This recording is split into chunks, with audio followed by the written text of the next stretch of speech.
In 1977, after finishing high school, I spent the summer on an exchange program where I lived with a family in Colima, Mexico. It was similar to a Rotary exchange program and was called the Experiment in International Living. At the time, I was very active in Boy Scouts, having just received my Eagle Scout award. I was pleased to find out that my 3 Mexican brothers were involved in Scouts as well. I also happened to have 3 brothers in my U.S. family. Another similarity was with my fathers. My father in the U.S. was a college professor, and my Mexican father was a teacher in an elementary school. Colima is a small agricultural state located on the west central coast between the states of Jalisco and Michoacan. It is a safe and peaceful state, far from the violent and drug trafficking areas in the north and in other pockets around the country. The climate ranges from a tropical one on the coast to more spring-like in the higher elevations in the interior. There is an active volcano on the border of the state of Colima. It poses no threat to the population, since nearby towns are well outside any areas of potential danger. Over the years, I have kept in touch with my Mexican family, visiting them during my junior year abroad in Mexico when I was a student at Rutgers University in New Jersey, and attending the wedding of one of my Mexican brothers. They are a close-knit family with strong bonds to friends, neighbors, and relatives. This attachment to family is actually quite common in Mexico. I joined the Rotary Club of New Haven, Connecticut in 1997, after becoming the library director at a nearby college. One of my colleagues at the college suggested that joining the Rotary Club in town would be a good way to increase my social networks and the profile of the college.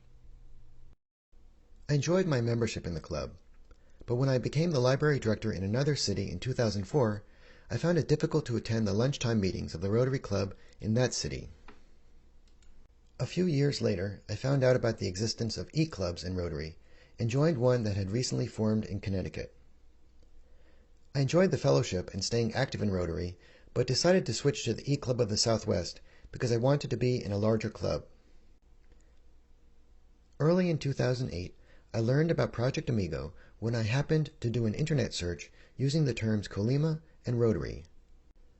I was immediately drawn by its connections both to Colima and to Rotary.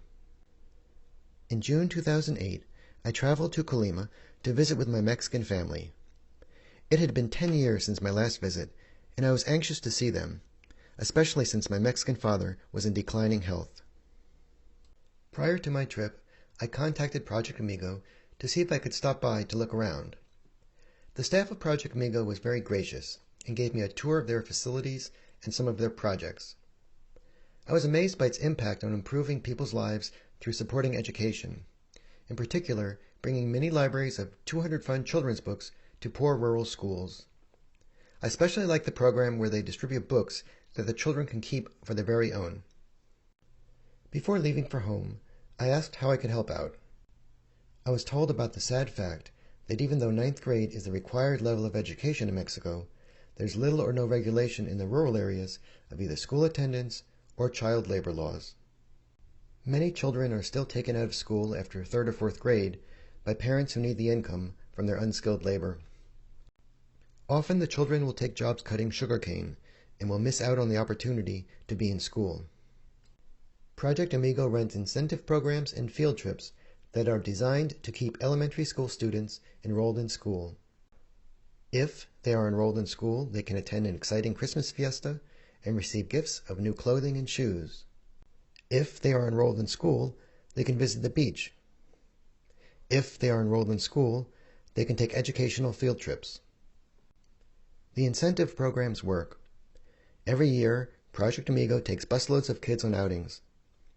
And every year, there are school-age kids who aren't in school, who don't get to join their siblings and friends on the field trips. Many of them show up after the Christmas holiday with their school registrations in hand. They don't want to be left behind again.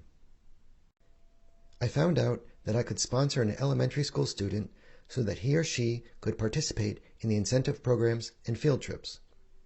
I was matched up with Liz, and once or twice a year I received an email from her that told me a little about her life, her hopes, and her dreams. The Project Amigo staff makes it easy for non-Spanish speakers by sending an English translation of the letters.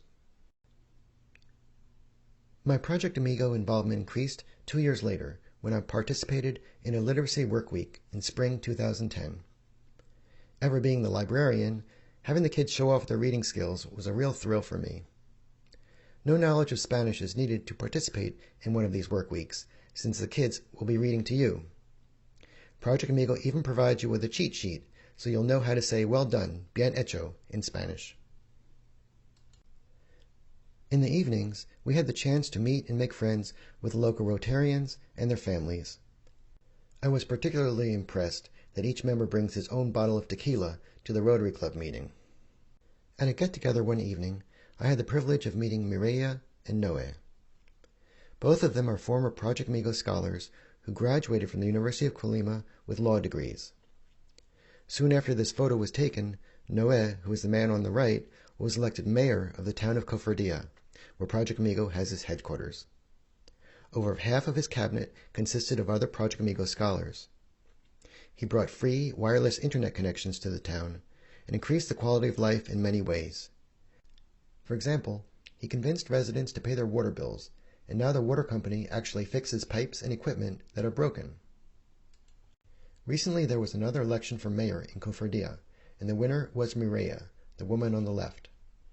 She has the distinction of being the first graduate from law school that Project Amigo has produced. After a day full of activities, visitors can relax in their first-class accommodations in one of Project Amigo's residences in the village of Cofradía. Meals are held in the hacienda, which is a very short walk away. Sharing meals together gives participants a chance to talk about their experiences, and also gives them the opportunity to enjoy real traditional Mexican meals in a family-like atmosphere. In 2010, I began to sponsor Rosa, a junior high school student. The sponsorship pays for school registration fees, uniforms and shoes, school supplies, transportation to school, and a hot meal. Without this help, she and many of the other students supported by Project Amigo would have a very difficult time remaining in school. Also in 2010, I was introduced to Tatiana, who was another junior high school student. Over the next 2 years, I tutored her in English over the internet using Skype. We would practice simple English vocabulary together. When I visited Tatiana and her mother in their home, I was extremely humbled. Here was a bright student making straight A's in school, surrounded by a loving family, but living in very challenging circumstances. The next summer, in 2011, my family in Connecticut hosted Francis, a Project Amigo scholar, for 2 weeks in our home. We made Project Amigo presentations at a couple of Rotary clubs in the area. With Project Amigo's help, she graduated from the University of Colima and is now a school teacher. Without Project Amigo's help, she would most likely still be a waitress in her village. She contributes 3% of her salary back to the project, as do most of Project Amigo's college grads, so she too can help the students that come after her. The following January, in 2012, I participated in a Project Amigo Vision Clinic. It was an amazing feeling knowing that we made a difference in so many people's lives just with pairs of glasses.